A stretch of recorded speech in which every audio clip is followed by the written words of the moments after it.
The Palace of the Popes was built for the popes who from 1257 to 1281 made Viterbo their alternative seat to Rome.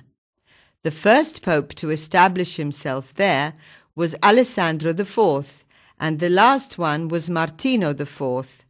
He transferred his residence to Orvieto not long after his election. The complex is made up of several buildings, for the most part all constructed during that period. They form an L shape in Piazza San Lorenzo. The oldest part of this complex is next to the ancient bishop's palace, which adjoins the cathedral.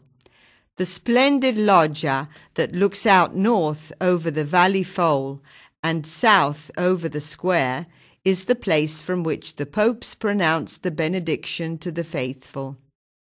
To the west, next to the loggia, is that part of the building on 3 levels that has as its top floor the Sala del Conclave.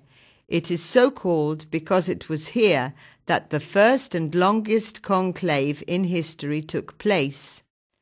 At the death of Clemente IV in 1268, the cardinals whose right it was to choose a successor could not agree.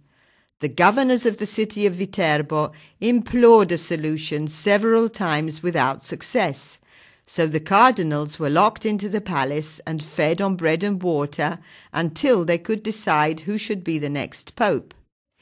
Even this was not enough to make them agree, so the townsfolk removed the roof covering, leaving the cardinals at the mercy of the weather. It was the summer of 1271, and probably very hot. Finally, 33 months after the death of Clemente IV, Gregorio X was elected.